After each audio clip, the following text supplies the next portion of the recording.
Hello everyone, and welcome to another episode of Fate Masters TV. Today we're going to be talking about a very interesting topic, at least as interesting to me. I think it's interesting to a whole bunch of people. Extraterrestrials. That's right, I said it, extraterrestrials. As you know, the theme of my podcast is to start the video with a quote, or maybe a few quotes that match the theme of the video. So here we go. Our first quote: "Man knows at last that he is alone in the indifferent immensity of the universe, whence which he has emerged by chance." That was by Jacques Monod, Chance and Necessity. He quoted this in 1976. Another fun quote: "Our sun is one of 100 billion stars in our galaxy. Our galaxy is one of billions of galaxies populating the universe. It would be the height of presumption to think that we are the only living things in that enormous immensity." That was by Werner von Braun. Let's end off with a funny one. "The only thing that scares me more than space aliens is the idea that there aren't any space aliens. We can't be the best that creation has to offer. I pray we're not all there is. If so, we're in big trouble." That was by Ellen DeGeneres. And in a little side note, she put, "Seriously, I'm kidding." That was in 2011. Now let's get into our video. Aliens may be living among us. Fox 5 News made an article on this topic. The title is "Aliens May Be Living Among Us Disguised as Humans," Harvard researchers claim. Harvard is such a prestigious university, and for them to be covering a topic as controversial as extraterrestrials has such a negative stigma. So for them to align themselves with this field of research, it's kind of interesting to me. But there's one thing that I do know, that when Harvard does a study, people listen. Let's read some of the article. We're gonna touch base on some of the things that they say in there, and then we're gonna move into a quick video and I'll give my reactions on that. A paper written by research scientists at Harvard University suggests aliens could be living underground or on the moon, or even walking among us and posing as humans. This is Harvard saying this. You guys don't think this is interesting? I mean, if there's no validity to this at all, why would Harvard, of all universities, be covering a story such as this? It goes on to read, "The paper, which has not been peer-reviewed, looks at a newer unconventional theory called crypto-terrestrial hypothesis. The paper was written by researchers with Harvard's Human Flourishing Program, but a note at the top of the report called it a speculative thought piece and emphasized it's not affiliated with the program at Harvard." That's interesting. So it was a peer review. Oh no, it says the paper was not peer reviewed.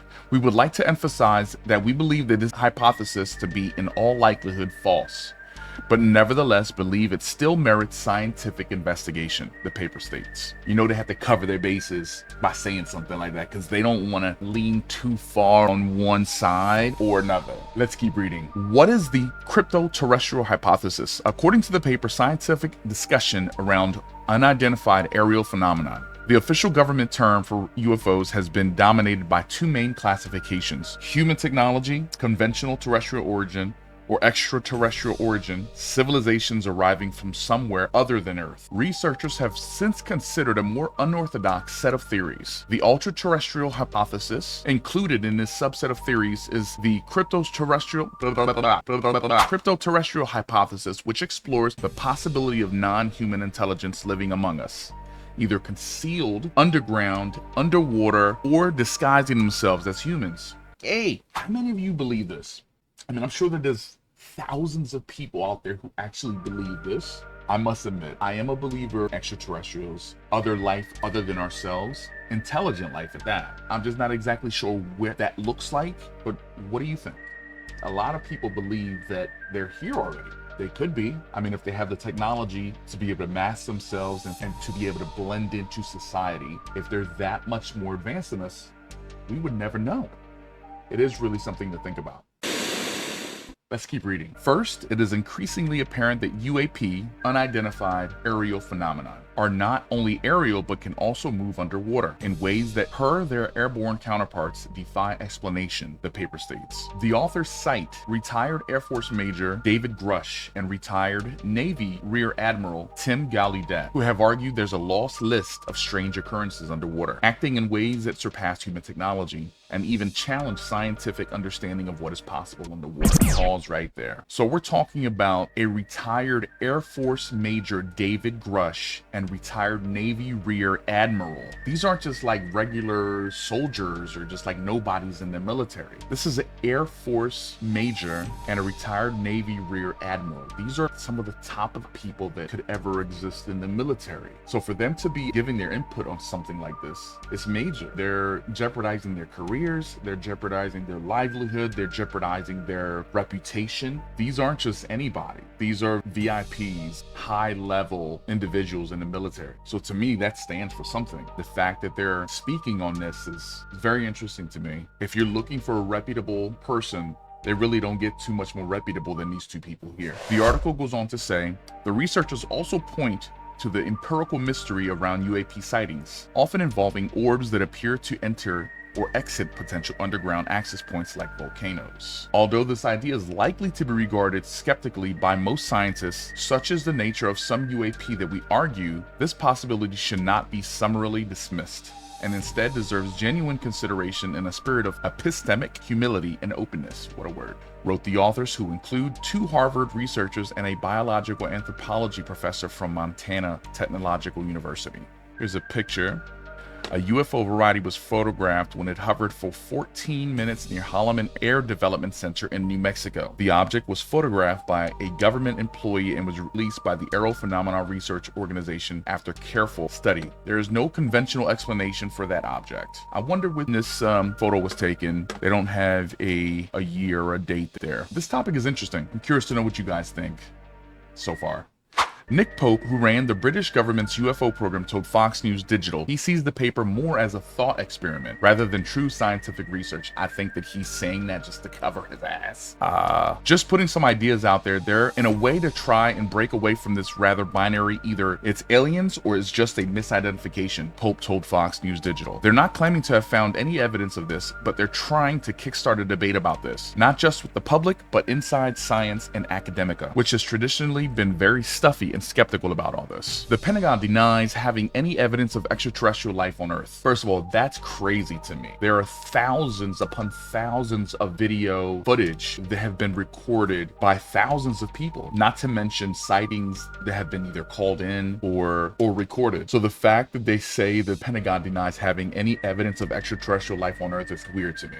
We're going way back to Roswell, to current. There have been thousands upon thousands of documented cases. So for them to say that they have no evidence, I wonder what they consider to be evidence. That's probably the real question that we need to ask. What does the Pentagon consider to be evidence? A Pentagon study released in March examined reported sightings of UFOs over nearly the last century, found no evidence of aliens or extraterrestrial intelligence. Again, I wonder what is their definition or the parameters of what they consider evidence.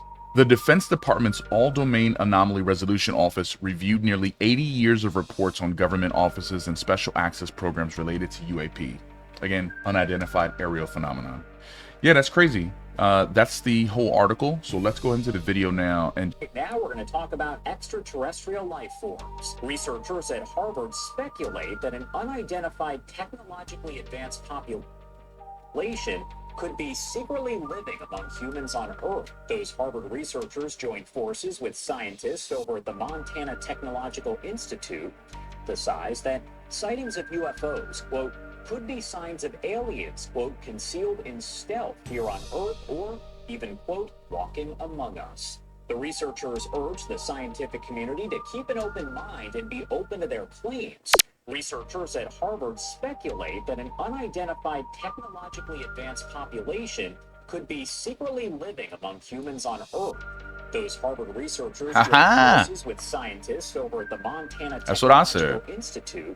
In a new paper, the team hypothesized that sightings of UFOs, quote, could be signs of aliens, quote, concealed in stealth here on Earth, or even, quote, walking among us. What do you guys think? I mean, again, if we're talking about a civilization or aliens, right? Yeah, a civilization that is probably hundreds, if not thousands, or even more, tens of thousands years ahead of us in technology. Who's to say that they're not hiding in plain sight. I mean, if they have the technology to be able to do this, and they're that far ahead of us in technological capabilities, it's not a stretch to think that they're hiding in plain sight. They could either be doing it in stealth mode, they could either be doing it hiding in the mountains, they could be working with us. You ever thought of that? They could be working with us, with governments. It's just a thought. I mean, I'm just saying. The researchers urge the scientific community to keep an open mind and be open to their claims. Keep an open mind. The research also shared the possible existence of a non-human underground civilization that may be, quote, descendants of unknown intelligent dinosaurs, and also determined there could be hidden occupants likened to angels or fairies that have traveled to Earth. A lot here to unpack.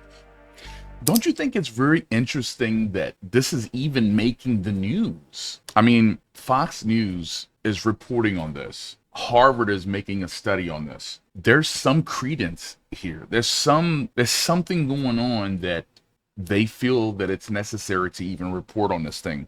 Whereas maybe 10 years ago, maybe even going back 5 years ago, 10 years ago, the notion that they would even cover this on air was just unheard of. I remember that just before COVID, there was a report that came out that it was some news article that they acknowledged the possibility of extraterrestrials. My mind was blown when that came out. But now it's just becoming more mainstream. And now Harvard is making a study on it, on UAPs. It's just very interesting to me that now all of a sudden it's becoming more normalized. Let's keep watching. So I do want to bring in a true expert here, world-renowned Nick Pope.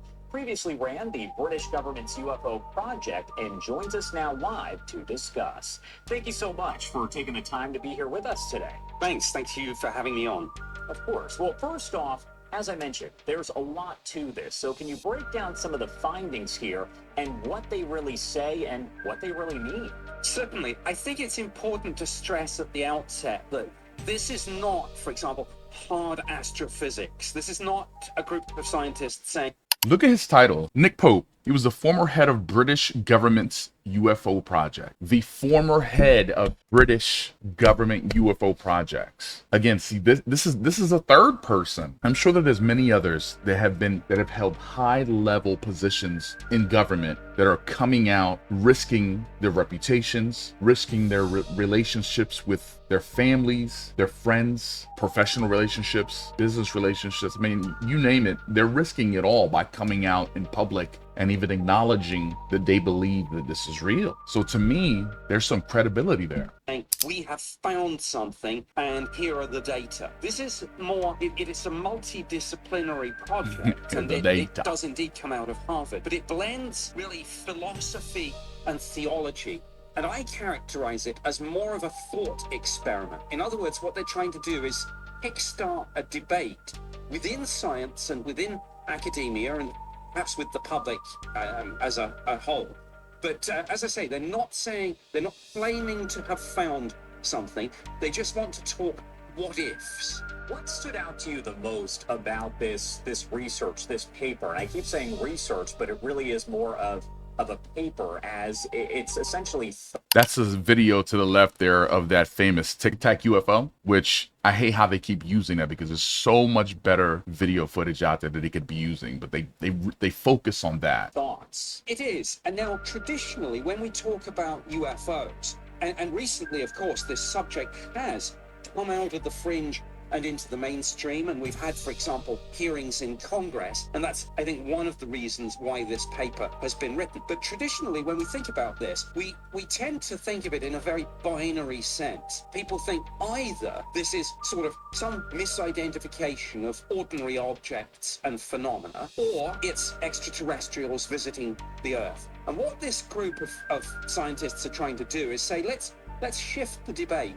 Let's consider some more exotic possibilities. And that's why, as you said in the intro, these ideas that perhaps these things are not necessarily aliens visiting the Earth, but maybe they are some sort of life form that has evolved on Earth in parallel, and maybe they're even living amongst us in human form. I know it's a great old science fiction. But what the hell is he talking about? Okay. So is he saying that something So maybe that they're not aliens, maybe they're not extraterrestrial, meaning that they're not from this earth? Or is he saying that they are terrestrial and they maybe have evolved here on earth in secret, and that they're all of a sudden that they're able to create technology that we can't make sense of? I don't like that. True. But I think that's why something like this is not just interesting, but fun, because it catches people's attention. And as I say, with this subject now being discussed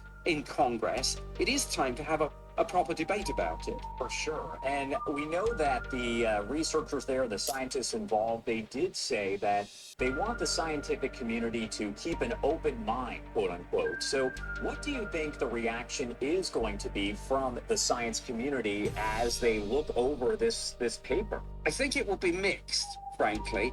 I think there is a lot of sort of very kind of conservative attitude in terms of not wanting to think outside the box sometimes. But things are changing, and it's interesting that this work is out of Harvard, because Harvard is also well known for being the location where Professor Avi Loeb does his work in the Galileo project. So, of course, as well as being a world-renowned physicist, astrophysicist, he leads the Galileo project, which is spearheading really the scientific and academic search. You see, that's exactly what I said earlier about Harvard scientists and researchers are studying this, and they're the ones who actually are writing a paper on this and doing the investigations. Again, I mean, it's Harvard University, and when Harvard does a study, people listen. For alien life in parallel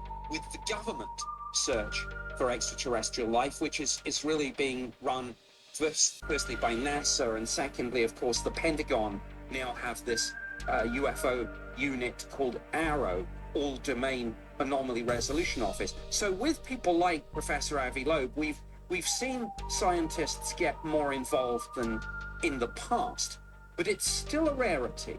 And I think there's still reluctance to get involved with this. And this paper will, I think, split the community somewhat. Some people will say, great, let's have a debate. But others will say, look, this is too extreme. I think that's true. Some people will look at this and be like, oh my God, Harvard is, there's actually an Ivy League university and scientists and the government, they're actually exploring this as a reality, a possible reality. Some people are not going to be able to wrap their heads around that. It's a very controversial topic. Some people say that if disclosure comes, that it would cause mass chaos, anarchy, that the government would lose control of the population. I don't think that that's true. Maybe in the 80s and 90s and the 2000s, but not nowadays. I think a lot more people are more open to the fact, or to the possibility rather, that we are not alone. As the article reads, that aliens can be possibly walking among us. There are a lot of people who actually believe this, and if they don't believe it, they're probably on the fence. Whereas before, years ago, maybe 10, 20, 30 years ago, if someone would have brought this up, they would have called you a conspiracy theorist really, really quickly, or like call you like a tin hat wearer. But that's not really the case anymore. Just sounds too far out, and some people I know won't want to be associated with it. And Avi is definitely a friend of the show right here on Live Now from Fox, because he joins us frequently to talk about topics like this. I want to ask, because we talked about the scientific community, but what do you think your average civilians out there are going to say and think as they find out about this paper and the research? Again, I think it's going to be mixed. There's nothing like this subject to split people right down the middle when it comes to opinions. Some people think it's all a waste of time. Others are absolutely convinced that this is true. What do you think? Do you think it's true? Do you think that it's BS? Are you on the fence? And that the government already know about this and are covering it up from people. And Yes. of course, things that have happened in recent years have reinforced that latter view. We've gone from a position where the US government a few years ago said nobody's interested in this subject and we have no programs, to a situation where we have multiple UFO-related provisions in the annual defense bill, and we've had that for the last 3 years. We've had the Senate and I guarantee you this man knows the truth. This man has only given us maybe about 60 to 70% of what he knows. And he's only talking about 60 to 70% of what he would love to speak on. Probably even less than that. I think he is speaking on this very strategically, choosing his words very wisely. I mean, he was the former head of the British government UFO program. The government is not going to invest time, energy, and money into something that they do not feel has merit or is not worth their time. So this man knows something. the House having classified briefings and public hearings on this. We've had NASA and the DoD and the Office of the Director of National Intelligence produce reports. So I think while some people will be skeptical, others will say, well, look, there's no smoke without fire here. If the government is taking this seriously, well, it's high time that science and academia is taking it seriously too. So I hope people engage on this, read it, and then read a little wider and familiarize themselves with some of the things going on in Congress right now on this, where there are more hearings almost certainly going to be held probably as soon as this summer. Does it appear, just based on your experience, that he said the probably US, as soon as UK this summer? governments Is there maybe something know that he a little bit knows? more about all of this than the Something he public knows about has that's been coming? made aware of? I would imagine a significant amount of this is probably classified. Yes, it is. And I mean, just self-evidently, the fact that we've had, for example, some classified briefings in the Yes, it Senate and the is. House on this. The fact that when we get these reports from either the Pentagon or from I the love the Office British of the Director accent. of National Intelligence, that there's a public report and then there's a longer classified version. Just those facts alone. Little side note. I mean, the fact that he's speaking in a British accent, it just makes everything sound so much more interesting. Imagine if he was talking in a deep, like New York accent on this topic. It just wouldn't seem as credible. Or if he had, like, forgive me, I love a country accent, but if he was speaking in a really, really sharp twang, people would either be more likely to not take him as seriously or kind of laugh at him a little bit. But I don't know. Is it just me? Let me know. Clearly indicate the government does know some things that it's not sharing with the people. Now, whether that's literally spaceships hidden in hangars, or whether it's, for example, that some of this might belong to adversaries like China, whether it's the fact that disclosing some of this might reveal the capabilities of some of our own military systems, or some of the methods and sources that we have of gathering intelligence. That is, I think, open to debate. But for sure, there are things the government knows about UFOs that they're not coming clean about at the moment. And every now and then you get hints of that from various senators and other congressional representatives. And Nick, I do want to ask you one more question about this, because whenever people hear the terms UFO or UAP, they tend to think of extraterrestrials or of aliens. And UFOs aren't necessarily aliens, right? Absolutely. It could be something with a conventional explanation, like a sensor error or secret prototype aircraft, missiles and drones. But circling back, of course, to this paper that we're talking about, it may be that we're dealing with something truly exotic. And why take anything off the table? Aliens, sure, but time travelers from the future, beings from other dimensions. A few years ago, we would have dismissed that as sci-fi. Now some theoretical physicists are openly talking about other dimensions. So who knows? All right, Nick. Just as a side note, in science, they say that there's, I think, anywhere from like 10 to like 12 dimensions. In some reports, they say even up to 14 dimensions. But that's a whole nother video. Let's get back to this one. Nick Pope, thank you so much, as always, for taking the time to join us and break down things like this. Anything else you want to add about any of this before I let you go? I think the headline here, in one way, should be that this subject is no longer a laughing stock or science fiction or conspiracy theory. It is front and center a defense, national security, and science issue. For sure. No, we appreciate you 100%. taking the time to be here with us and kind of break it down. Thank you again. Thank you. Well, there you have it, folks. Another episode on Fate Masters TV. Let me know what you thought about this topic. Did you enjoy it? Did you hate it? Are you on the fence? Do you believe? Do you not believe? What are some of your theories? I want to know. Leave them in the comments. I appreciate the support. I appreciate the interaction. Remember to like, share, and subscribe. Again, I hope that you enjoyed my reactions. Thank you for joining me, and I hope to see you on the next video. As always, remember, you are the master of your own fate. Never forget that. Thank you. Fate Masters TV. We out.